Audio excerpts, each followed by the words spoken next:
Dear students, তোমাদের সবাইকে মাস্টারদার চ্যানেলে স্বাগত জানাই।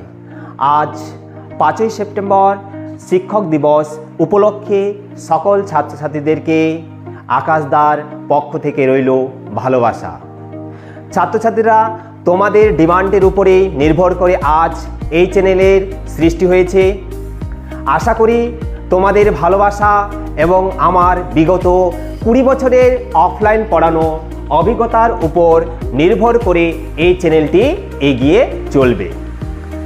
ছাত্রছাত্রীরা, তোমাদেরকে এই চ্যানেলের মাধ্যমে ইংরেজি এবং ম্যাথ অতি সহজ পদ্ধতিতে শেখানোর ব্যবস্থা করা হবে। চলো শুরু করা যাক আজকের প্রথম ক্লাস।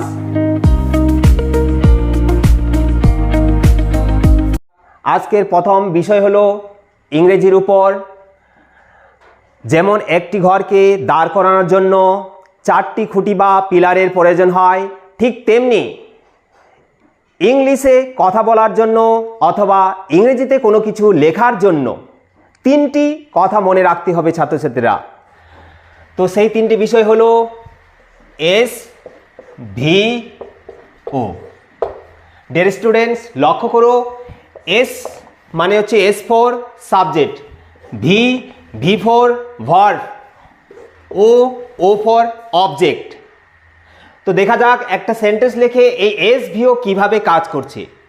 লক্ষ্য করবা ছাত্রছাত্রীরা যে প্রত্যেক সেন্টেন্সের মধ্যে এস ভিও প্রায় বেশি 90% আমাদের বইয়েও এইভাবেই থাকে।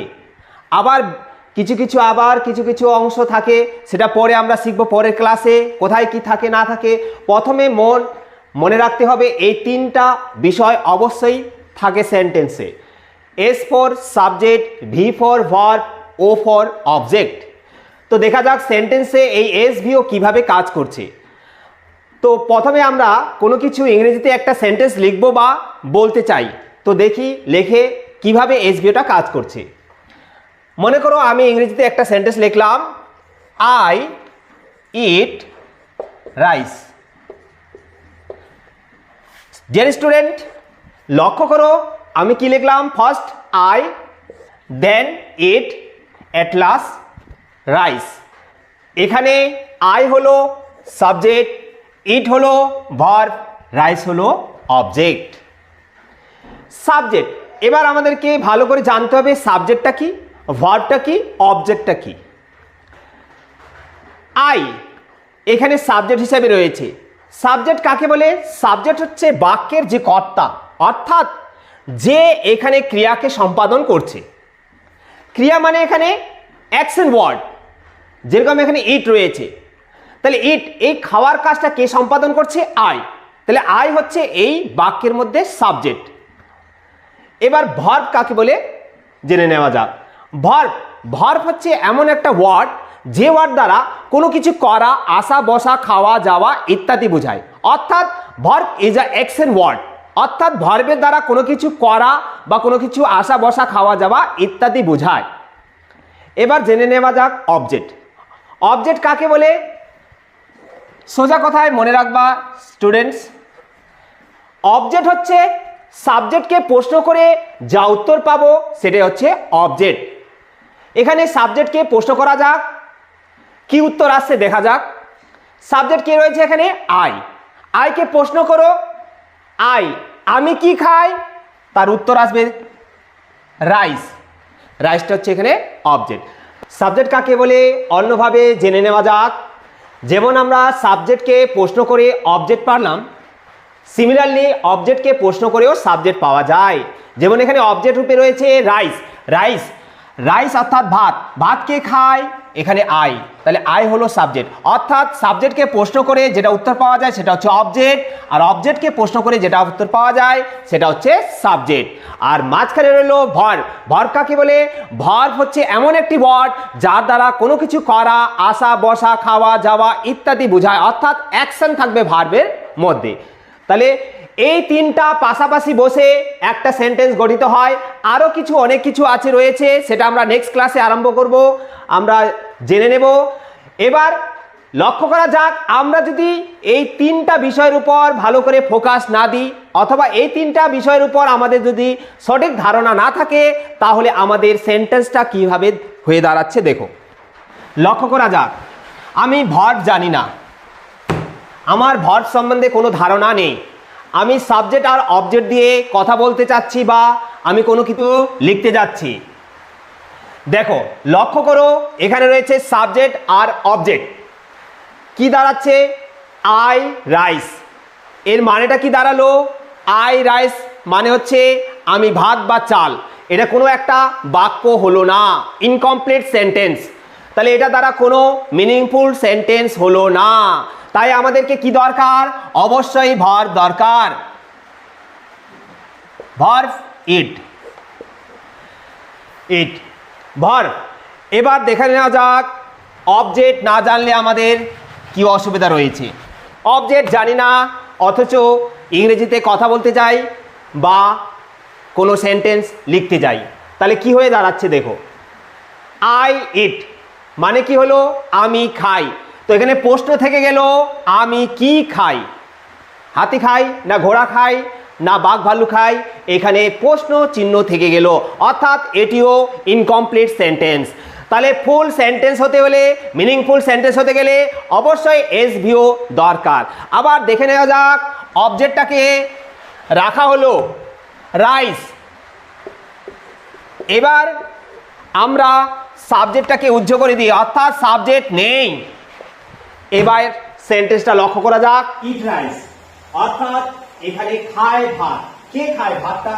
সলমান খান খায় না শাহরুখ খান খায় না অ্যানাকোন্ডা সাপ খায় না বাঘ ভালুক খায়? এখানেও কি থেকে গেল? Incomplete sentence.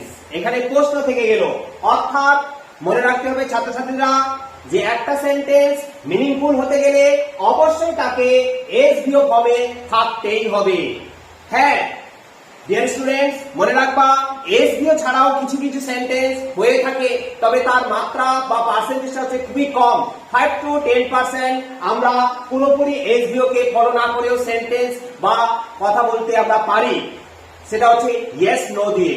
কিন্তু সব ক্ষেত্রে ইয়েস নো দিয়ে করা যায় না। সেটা দ্বিতীয় ক্লাসে আমরা আলোচনা করব যে আমাদের এসভিও এর আরো কত গুরুত্ব আছে। এবং লক্ষ্য করো, এই যে এখানে এস ভিও রয়েছে, এইখানে আবার কিছু ওয়ার্ড বসবে অবজেক্টের আগে এবং ভার্বের আগে কিছু ওয়ার্ড বসবে, সেটা পরের ক্লাসে আমরা জেনে নেব।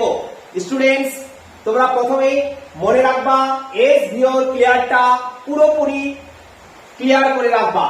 এস মানে হচ্ছে সাবজেক্ট, ভি মানে ভার্ব, ও মানে অবজেক্ট। এই তিনটা জানতেই হবে ডিয়ার স্টুডেন্টস। এই তিনটা যদি না জেনে আমরা কোনো কিছু লিখতে যাই বা আমরা কোনো কিছু বলতে যাই, তাহলে আমাদের সেন্টেন্সটা ভুল হওয়ার সম্ভাবনা থেকে যাবে।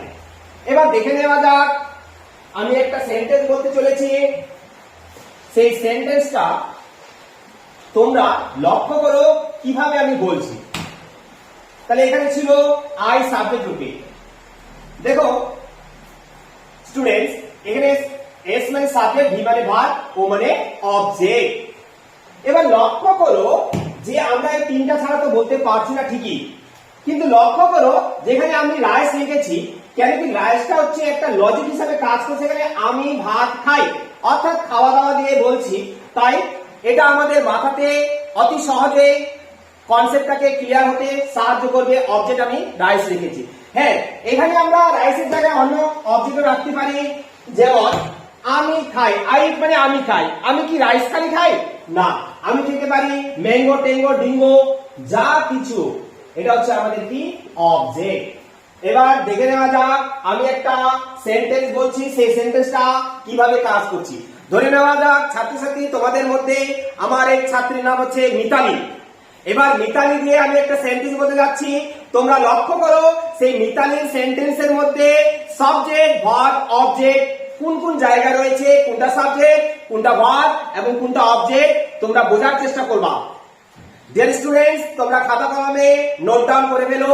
আমি একটা সেন্টেন্স বলতে চলেছি, তোমরা সেখান থেকে তোমাদেরকে জিজ্ঞাসা করবো যে কোনটা সাবজেক্ট, কোনটা ভার্ব এবং কোনটা অবজেক্ট, তোমরা সেটা নির্ণয় করবা। তাহলে এই ভার্ব এবং সাবজেক্ট অবজেক্ট ভালো করে জেনে নিলে অবশ্যই তোমরা এক ধাপ ইংরেজি ক্লাসে এগিয়ে যাবা। এবার দেখা যাক, মিতালি হচ্ছে আমার একটা ছাত্রীর নাম। মিতালি আম পছন্দ করে, এই সেন্টেন্সটা আমি ইংরেজিতে বলতে চাই বা আমি লিখতে চাই। অথবা একটা নাম তোমরা ধরে নাও, একটা নাম ছেলে হিসাবে রাখি, আরেকজনের নাম সেটা হচ্ছে কমল। কমল নাম, কমল, কমল দিয়ে রাখি। কমল মিষ্টি পছন্দ করে, এই সেন্টেন্সটা আমি বলছি ইংরেজিতে। এবার তোমরা ধরার চেষ্টা করবা কোনটা সাবজেক্ট, কোনটা অবজেক্ট, কোনটা ভার্ব। ঠিক আছে, চলো। কমল লাইকস সুইট, এই সেন্টেন্সে তোমরা ছাত্রছাত্রীরা অ্যান্সার দাও অবজেক্ট কোনটা। এর জন্য তোমাদেরকে 5 সেকেন্ড সময় দেওয়া হলো।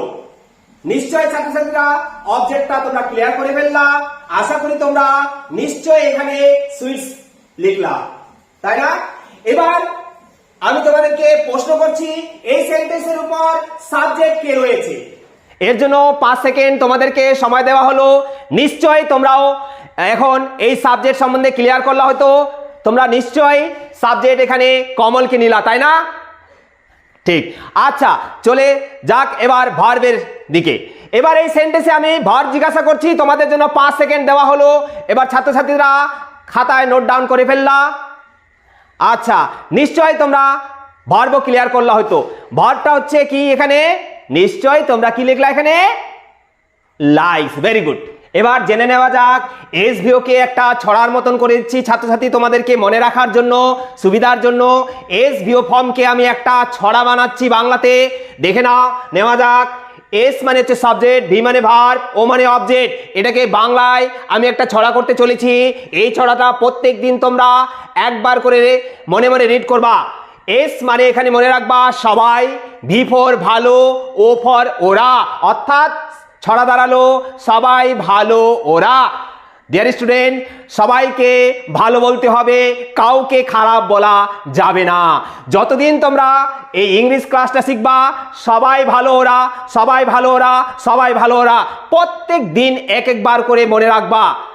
এমন ভাবে শিখে নিবা এসভিওকে যে কেউ যদি তোমাদের নাম জিজ্ঞাসা করে তখন তোমাদের নামের জায়গায় যেন চলে আসে এসভিও।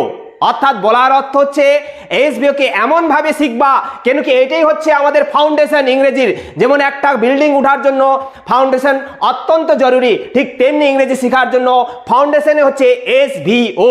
এটা ভালোভাবে ক্লিয়ার করবা এবং নেক্সট ভিডিওতে আবার আমি এর উপর ভালো করে ক্লিয়ার করার চেষ্টা করব। ডিয়ার স্টুডেন্টস, তোমাদেরকে এই ভিডিওটি ভালো লেগে থাকে তাহলে অবশ্যই লাইকস, কমেন্ট অ্যান্ড সাবস্ক্রাইব করবা। কমেন্টস তোমাদেরই চ্যানেল, তোমরা কমেন্টস অবশ্যই করবা। কমেন্টের উপরে আমি বুঝতে পারবো তোমাদের কি দরকার রয়েছে, আমি তার উপর নেক্সট ভিডিওটা আবার তৈরি করব।